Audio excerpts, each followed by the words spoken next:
안녕하세요. 자, 오늘 저희가 한번 깊게 파고 들어볼 자료가 하나 있습니다.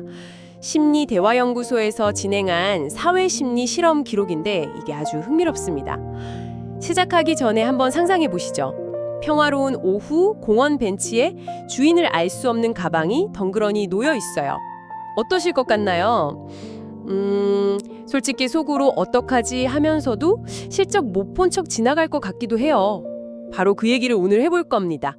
대부분의 사람들은 왜 그냥 지나치는지, 그리고 아주 가끔 어떤 사람들은 왜 굳이 걸음을 멈추는지, 그 짧은 순간에 우리 머릿속에서 벌어지는 일들을 한번 제대로 파헤쳐보죠. 네, 바로 그 상상이 이 실험의 출발점입니다. 사실 이런 실험을 보면 흔히 사람들의 양심을 테스트한다 이렇게 생각하기 쉽잖아요. 맞아요. 근데 이 자료의 핵심은 조금 다릅니다. 이건 선과 악의 문제가 아니에요. 오히려 인지적 판단 과정, 말이 좀 어렵죠? 네, 조금요. 쉽게 말해서 어떤 낯선 상황에 딱 부딪혔을 때 우리 뇌가 얼마나 빨리 또 어떻게 정보를 처리해서 행동을 결정하는지 그 작동 방식을 엿보려는 시도에 가깝습니다. 기본적으로 우리 뇌는요, 불확실한 위험 앞에서 일단 몸을 사리는 쪽으로, 즉 회피하도록 설계되어 있거든요. 회피라, 확실히 와닿네요. 괜히 나섰다가 곤란해지는 것보다는 그냥 지나치는 게 훨씬 안전하다고 느끼니까요. 실제로 자료 초반에 나오는 장면을 보면 정말 수많은 사람들이 가방을 힐끗 보긴 하는데 정말 잠깐이에요. 그러고는 아무 일 없다는 듯이 자기 갈 길을 가더라고요. 자료 표현을 빌리자면 위험 가능성을 어렴풋이 인지하면서도 그대로 지나칩니다. 이게 혹시 그 유명한 방관자 효과랑 관련이 있는 건가요? 단순히 사람들이 냉정하다거나 이기적이어서 나타나는 현상이라고만 보기는 좀 어려워요. 오히려 이 현상의 기원을 거슬러 올라가 보면 아주 비극적인 사건이 하나 있어요.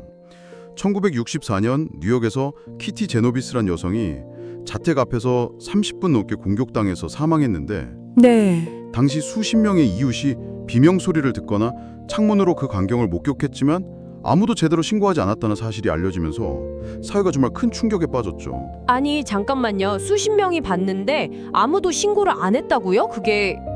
어떻게 그게 가능하죠? 한 명이라도 경찰에 전화했으면 살릴 수 있었을 텐데요. 바로 그 지점이 심리학자들을 자극한 겁니다. 왜 그렇게 많은 사람이 있었는데 아무도 돕지 않았는가?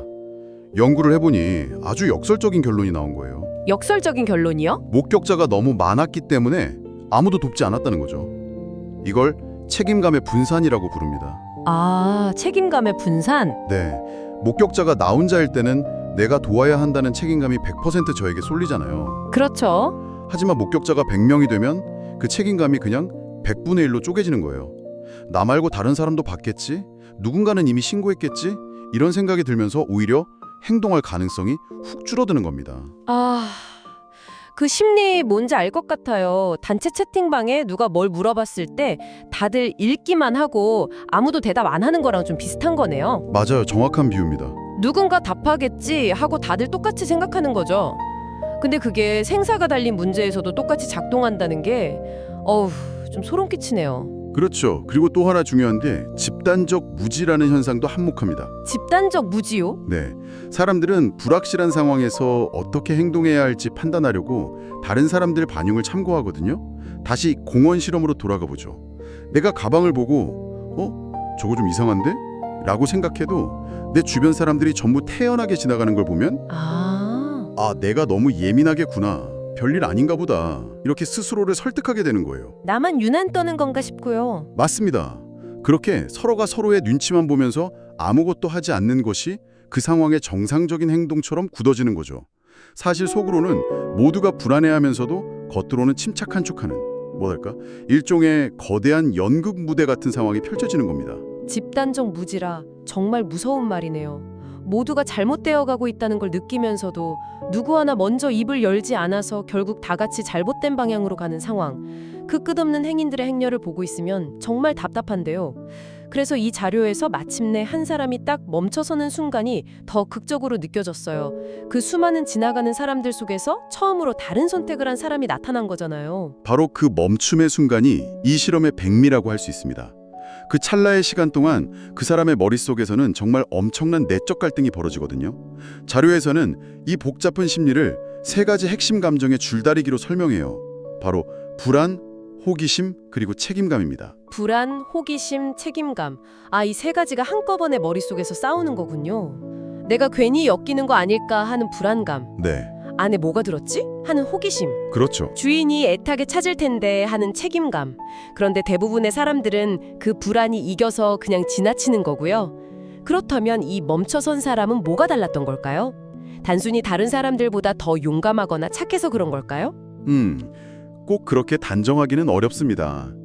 물론 개인의 성향도 영향을 미치겠죠.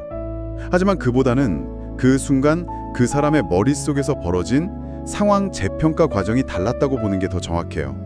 먼저 불안은 가장 강력한 감정입니다. 자기보호 본능이니까요. 그렇죠. 저 안에 위험한 게 있으면 어쩌지? 좋은 일 하려다 범인으로 몰리면? 이런 생각들은 행동에 아주 강력한 브레이크를 겁니다.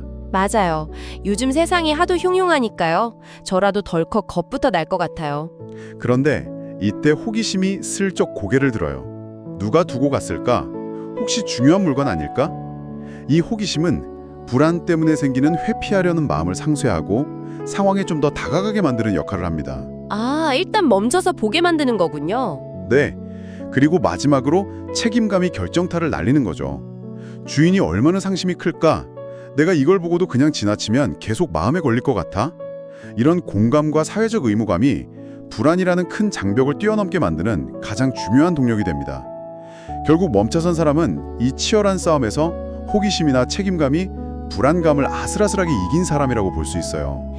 그러니까 그 사람은 뭐 특별히 용감한 영웅이라기보다는 내면의 갈등 끝에 그래도 이건 그냥 못 지나가겠다는 쪽으로 결론을 내린 사람이군요. 생각해보면 그 사람의 직업이나 과거 경험 같은 것도 영향을 줄 수 있겠네요. 예를 들어서 경찰이나 간호사처럼 평소에도 위급 상황에 대처하는 훈련을 받은 사람이라면? 아주 좋은 지적입니다. 실제로 그런 배경 요인이 책임감의 역치, 그러니까 문턱을 낮추는 역할을 할 수 있습니다. 이건 내 전문 분야야, 혹은 이런 일은 내가 처리하는 게 맞아 라는 생각이 다른 사람들보다 더 쉽게 들 수 있죠. 반대 경우도 있겠네요. 그렇죠. 반대로 과거에 괜히 나섰다가 안 좋은 경험을 한 사람은 불안의 역치가 훨씬 높아서 웬만해서는 개입하지 않으려 할 거고요. 정말 그렇겠네요. 자, 그럼 이제 이 논의를 우리 자신에게로 한번 가져와 보죠. 이 자료가 마지막에 던지는 질문이기도 한데요. 이 상황에서 당신의 선택은 무엇일까요? 자료는 세 가지 선택지를 줍니다. 그냥 지나친다, 가방을 직접 확인한다, 아니면 거리를 두고 신고한다. 이 각각의 선택은 어떤 심리를 반영한다고 볼 수 있을까요? 먼저 지나친다는 이미 이야기했듯이 다수의 선택이자 가장 본능적인 자기보호 반응입니다. 결코 비난할 일은 아니죠. 두 번째, 확인한다는 선택은 조금 복잡해요. 순수한 호기심일 수도 있고 혹은 내가 직접 주인을 찾아주겠다는 적극적인 문제 해결 의지의 표현일 수도 있습니다. 하지만 제일 위험한 행동이기도 하고요. 맞습니다. 가방 안에 뭐가 있을지 모르니 가장 큰 위험을 감수하는 행동이죠. 사실 저는 확인한다는 선택지를 보고 좀 놀랐어요. 저는 절대 못할 것 같거든요. 덥석 열어봤다가 정말 위험한 물건이라도 있으면 어떡해요? 오히려 신고한다가 가장 합리적이고 안전한 선택 아닐까요? 그게 바로 이 딜레마의 재미있는 부분입니다. 신고한다는 선택은 분명 책임감을 행동으로 옮기면서도 직접적인 위험은 피하는 가장 균형 잡힌 해결책처럼 보이죠. 네, 딱 그렇죠. 문제 해결의 의무는 다하되 그 실행은 전문가인 경찰에게 맡기는 현명한 방식이니까요. 어떤 만박이죠? 만약 가방 안에 신분증이나 연락처가 바로 보인다면 전화 한 통이면 5분 안에 해결될 일을 굳이 경찰까지 출동시켜야 할까? 이건 사회적 자원의 낭비라고 생각하는 사람도 있을 수 있다는 거죠. 와, 그렇게 생각할 수도 있겠네요. 신고하는 게 무조건 정답이라고 생각했는데 상황에 따라서는 비효율적일 수도 있군요. 결국 어떤 선택에도 장단점이 있고 뭐 정답은 없는 거네요. 맞습니다. 정답은 없습니다. 그날 내가 바쁜 일이 있는지, 주변에 CCTV가 보이는지, 내 스마트폰 배터리가 얼마나 남았는지 같은 아주 사소한 변수들조차 우리의 선택에 영향을 미칩니다. 중요한 건 이 작은 실험이 던지는 더 큰 질문을 생각해보는 거예요. 우리 사회가 어떤 선택을 더 장려하고 또 어떤 선택을 더 많이 하는 사회인가 하는 점이죠. 만약 우리 대부분이 어떤 상황에서든 지나치는 것을 당연하게 여기는 사회라면 우리는 서로에게 아주 약한 안전망이 되어줄 뿐입니다. 반대로 잠시 멈춰서 다음 행동을 고민하는 사람들이 많아진다면 그 사회는 훨씬 더 촘촘하고 따뜻한 안전망을 갖게 되겠죠. 개인의 선택이 모여서 결국 사회 전체의 신뢰 자본이나 안전 수준을 결정한다는 말씀이시군요. 자, 오늘 이야기를 한번 정리해 보겠습니다. 우리는 공원 벤치에 놓인 가방 하나를 가지고 다수의 심리인 방관자 효과부터 시작해서 불안과 책임감 사이에서 갈등하는 소수의 멈춤까지 깊게 파고들어 봤습니다. 이 모든 논의가 결국 우리에게 어떤 의미가 있을까요? 이 실험의 가장 중요한 메시지는 제 생각에는 방관자들을 비난하는 게 아니라고 봅니다.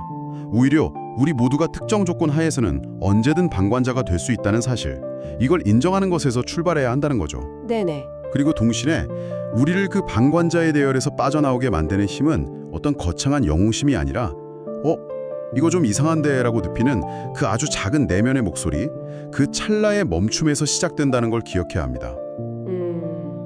우리는 매일 출근길 지하철에서 길거리에서 수많은 불확실한 상황들을 스쳐 지나가잖아요. 그리고 그 모든 순간 의식하지 못하는 사이에도 우리 뇌는 이 실험에서와 똑같은 계산을 끊임없이 하고 있는 겁니다. 우리 모두가 잠재적인 방관자이자 동시에 그 흐름을 바꿀 수 있는 잠재적인 첫 번째 펭귄이라는 거군요. 정확합니다. 그 흐름을 바꾸는 첫 행동은 아주 작을 수 있어요. 그냥 멈춰서서 주변을 둘러보는 것만으로도 다른 사람들에게 이 상황은 개입이 필요한 상황일지 모른다는 새로운 사회적 신호를 보내는 셈이니까요. 아, 그 신호가 또 다른 사람의 멈춤을 유도할 수도 있고요. 그렇군요. 좋습니다. 오늘 탐구는 여기까지인데요. 마지막으로 여러분이 한 번쯤 곱씹어볼 만한 질문을 하나 남겨드리고 싶습니다. 만약 당신이 그 벤치에 앉아 있다가 누군가 가방을 깜빡 두고 가는 장면을 처음부터 끝까지 직접 목격했다면 당신의 행동은 어떻게 달라졌을까요? 그 가방이 그냥 놓여있는 불확실한 물체가 아니라 누군가의 분실물이라는 사실을 아는 유일한 목격자가 되었을 때, 그때 우리의 책임감은 얼마나 더 무거워지는지 한번 생각해 보시는 건 어떨까요?